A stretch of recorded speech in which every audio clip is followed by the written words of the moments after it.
Vale, muchas gracias.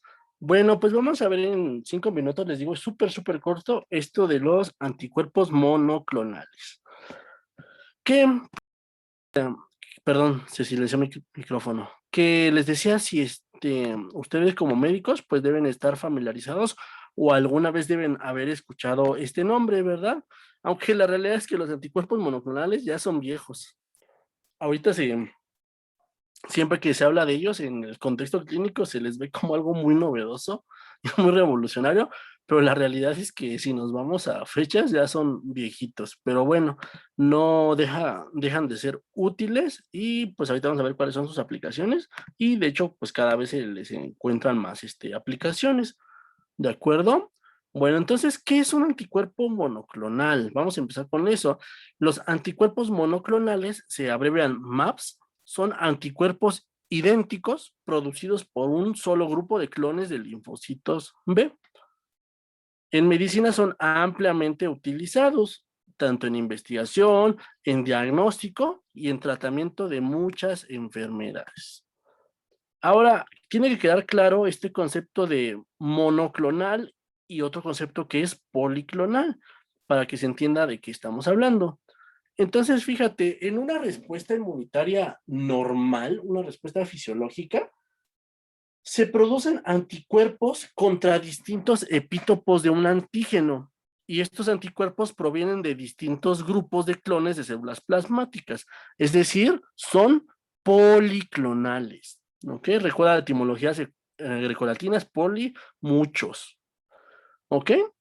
Ahora, en cambio, los anticuerpos monoclonales se producen en un laboratorio en condiciones controladas para que provengan de un solo grupo de clones de linfocitos B y sean específicos contra un solo epítopo. Son anticuerpos de una especificidad exquisita.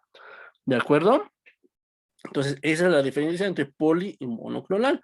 Poli es la que se dan las respuestas inmunitarias fisiológicas cuando se producen distintos grupos de anticuerpos provenientes de distintos grupos de clones de células plasmáticas y dirigidos contra distintos epítopos de un antígeno. Y los anticuerpos monoclonales, en cambio, vienen de un solo grupo, se producen en condiciones controladas, en laboratorio, y provienen de un solo grupo de clones de linfocitos B y están dirigidos contra un solo epítopo. ¿De acuerdo? Bueno. Ahora, los anticuerpos monoclonales, hay 4 tipos de anticuerpos monoclonales, ¿de acuerdo? Entonces, fíjate, tenemos anticuerpos, aquí están representados en la imagen, ¿de acuerdo? En la letra A están los anticuerpos murinos. Estos son anticuerpos que se producen en ratones, ¿de acuerdo? Ahora, ¿qué pasaría si le inoculamos una molécula murina de un ratón a un ser humano? Pues que se va a generar una respuesta inmunitaria contra esa molécula, ¿no? Entonces, en medicina perdón, en cuanto a terapéutica e incluso en diagnóstica, no nos sirven estos, anticuerpos murinos. Estos solo se usan en contexto de inmunización, porque pues son, de investigación, perdón, porque son muy inmunógenos. ¿De acuerdo? Ahora, en el inciso B tenemos los anticuerpos monoclonales quiméricos. En solo las regiones variables son de origen murino y el resto del anticuerpo es de origen humano. Se dice que son 65% humanos. En la letra C tenemos representados los anticuerpos humanizados. En solo los segmentos hipervariables de origen murino son de origen, perdón, solo los segmentos hipervariables son de origen murino y el resto de la molécula es de origen humano. Se dice que son un 95% humanos. Y en la letra D tenemos los anticuerpos monoclonales humanos, o sea, son 100% humanos, y estos se producen no propiamente en seres humanos, sino igual en laboratorio, pero por técnicas de ingeniería recombinante y genética, son cosas muy complejas, ¿de acuerdo? Bueno, ahora los anticuerpos monoclonales tienen una nomenclatura. Los fármacos biológicos en general tienen una nomenclatura y es la siguiente. Para darle nombre a un anticuerpo monoclonal, tenemos que considerar la diana, es decir, contra quién va dirigido, su origen y el tipo de molécula. Entonces, fíjate, A los anticuerpos que se dirigen contra un tumor se les pone estas siglas TU. Cuando son contra una interleucina se les pone KIN. Cuando son contra algún componente del sistema inmunitario, como una citocina, se les pone LI. Y cuando son contra huesos se les pone OSU. Cuando son de origen murino se les pone O. Cuando son de origen quimérico se les pone GI. Cuando son humanizados se les pone SU. Cuando son humanos se les pone MU o U. Y los anticuerpos monoclonales, todos terminan en MAP, todos. Y, por ejemplo, otros tipos de fármacos biológicos, solo para poner aquí de ejemplo, son las proteínas de fusión, que se les pone CEP, y los antagonistas de receptor, que se les pone RA. Entonces, aquí tenemos un ejemplo, el rituximab. Fíjate, el RI, siempre de un nombre de un anticuerpo monoclonal, la primera sílaba, esa es la palabra que buscaba, la primera sílaba se la pone el investigador que creó ese anticuerpo, ¿ok? Y a partir de la segunda sílaba, ahora sí aplicamos lo que dijimos. Entonces, ¿qué será el rituximab? Dijimos, RI se lo pone el investigador. Tú, tumores, ¿ya viste? Ji, quimérico, y MAP, anticuerpo monoclonal. Entonces el rituximab es un anticuerpo monoclonal quimérico contra tumores. ¿De acuerdo? Y así cada uno, siempre que quiera saber cuál es el mecanismo de acción de un anticuerpo monoclonal, pues nada más regrésate a esta tablita y vas a saber cómo funciona. ¿De acuerdo? Y pues te digo, las aplicaciones de los anticuerpos monoclonales son ampliamente utilizados en medicina.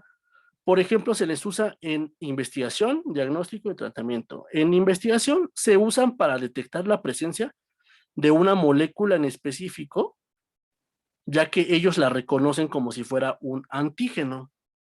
Entonces, imagínate que estás trabajando en el laboratorio con una muestra, no sé, de riñón y quieres medir las concentraciones de renina en ese tejido.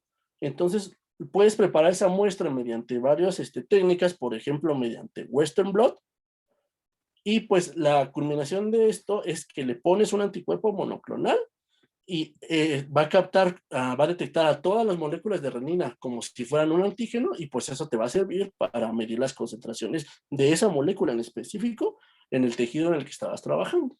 Entonces, eso solo por citar un ejemplo.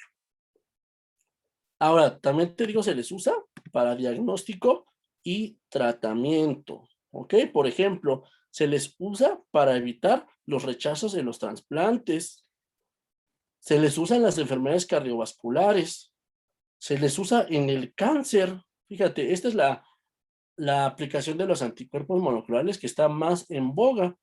Los tratamientos tradicionales contra el cáncer, es decir, la quimio y la radioterapia, son muy nocivos. A lo mejor sí matan a las células cancerosas, pero también dañan y matan a las células circuncidentes, a las células sanas del cuerpo humano. Entonces, la idea de dar un anticuerpo monoclonal en cáncer es que sea específico contra las células tumorales. Y pues hay muchos ejemplos, ya te fijaste, Gentusumab, que se usa en leucemia mieloide aguda, rituximab, que se usa en tumores como linfoma de Hodgkin, bevacizumab, perdón, que se usa en cáncer de colon, denosumab, que se usa en tumores de óseos, y pues así muchos, muchos ejemplos. También se usan en las enfermedades inflamatorias, enfermedades autoinmunes o enfermedades reumatológicas, por ejemplo. Esto se usa mucho, mucho, mucho, mucho. ¿De acuerdo? Por ejemplo, el infliximab, que se usa en artritis reumatoide, el etanercept, bueno, este no es un anticuerpo monoclonal, perdóname. Este es una proteína de fusión. Bueno, el daclizumab, que se usa para evitar el rechazo en trasplantes renales. Y pues mira, la verdad es que esta lista es muy, muy, muy larga. Y pues tienen otros usos. Por ejemplo, el palivizumab es un anticuerpo monoclonal que se usa en niños pretérmino, es decir, en niños que nacieron de menos de 36 semanas, para prevenir la bronquiolitis, es decir, la infección por virus sincitial respiratorio. Otro ejemplo, el ranibizumab es un anticuerpo monoclonal que se usa para prevenir la degeneración macular asociada a la edad, que es una enfermedad oftalmológica. También hay anticuerpos monoclonales que se usan en la retinopatía diabética para evitar que siga habiendo proliferación de nuevos vasos sanguíneos. Y pues así, hay muchos ejemplos de cómo se usan los anticuerpos monoclonales. Realmente son moléculas que, te digo, se ven como si fueran muy novedosas, pero ya tienen mucho tiempo de que fueron descubiertas. Sin embargo, no dejan de ser muy útiles y tienen mucho futuro en cuanto a sus aplicaciones. Y pues bueno, chicos, ya terminamos.